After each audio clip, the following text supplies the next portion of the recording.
So there is major things happening in the field of the Ukraine war. Um, I told you that I wanted to talk about the Turkish elections yesterday.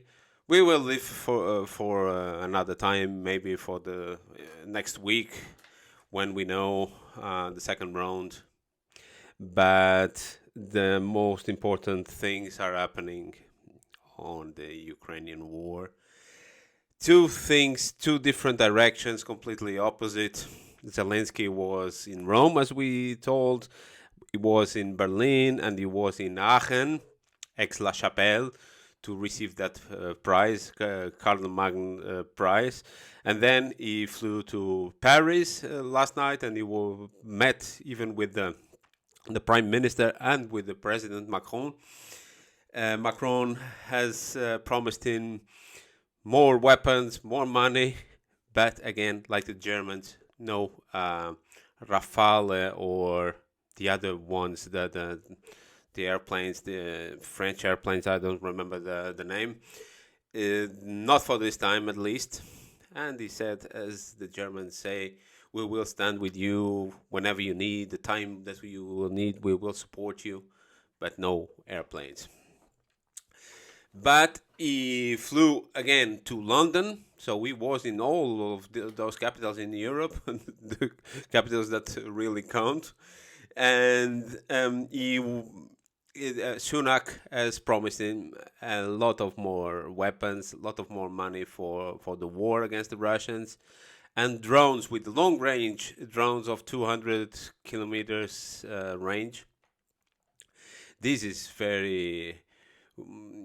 this is dangerous. I mean, the Britons are really meddling in dangerous waters here, and they are escalating the war every time, doubling down all the time the bets on this war, and they are sending a lot of fuel into the fire.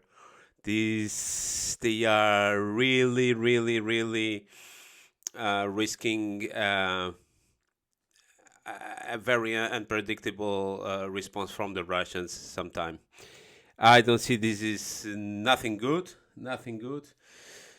Uh, on the other side, Hungarian Minister of Foreign Affairs was in Beijing, and he met with the new Minister of Foreign Relations, the Foreign Affairs, King Gang, and he said very, very interesting things. There were a lot of this free trade, these agreements on trade, and in the uh, in the process of the Belt and Road Initiative, to strengthen their relationship with the partnership, a very important partnership, strategic partner.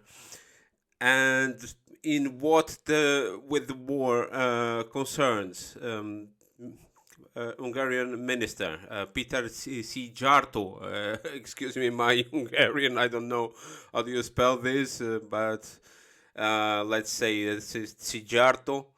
He said, Hungary is in favor of peace. It is necessary to achieve peace as soon as possible. Unfortunately, belligerent rhetoric is extremely strong at the global level, so we need to strengthen the voice of the peace camp. Very important words. Huh? We in the peace camp attach great importance to the role of the People's Republic of China. We support your peace efforts.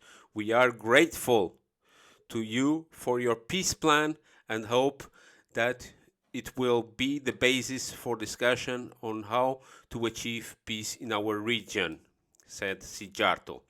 And later on, he says Europe is gripped by war psychosis, so efforts to support peace are particularly important and must be constantly strengthened. We would support the plan proposed by China for two reasons. First, because it seeks peace, and second, because it exists. Finally, there is something that aims not to continue the war, but to end it. So this is a very powerful um, message to the European Union that Hungary is not supporting, and they will not support this psychosis of the European Union and these Brussels politicians and von der Leyen, the Borrell, Mitchell, also all these the European Council, European Union in general are in the middle of this general psychosis and doubling down and sending money and not talking about peace but only in war, and that they will bet and will side with China on these efforts. This is a major thing. It's a major thing. A small country here in Europe, but is giving big edges to von der Leyen.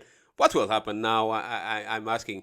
Will these guys in the European Union, they will do what they can to destroy the Orban's government? They will blackmail them. They will not send the money they need. Everything, they will do everything. But now, do you know what? It might come to the point that the Hungarians say, do you know what?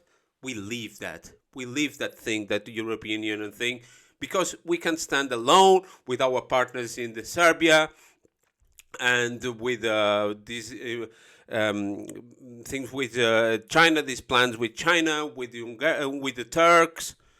So there is conforming here a scenario in that area of the Balkans with Turkey, with Russia, with China, the Danube River, very important. We cannot forget that Hungary is a landlocked country, has no access to the sea, but the rivers are very important, navigable, and very important for the road, Belt and Road Initiative for to the Chinese and for all this trade, new kind of trade that will be more important with in this new paradigm. And here you have a small sovereign country, independent, doing their things for their people. They are standing up for their values and interests, siding against the war in their neighbor country. They are doing really very, very interesting. I think is very pleasant to see a small country like Hungary giving lessons of democracy to this European Union mafia that is dragging us into a problem, a war with very, very unpredictable consequences. Here is a small hope for Europe as a whole, as a continent. So let's see what's going on during the week. Stay tuned.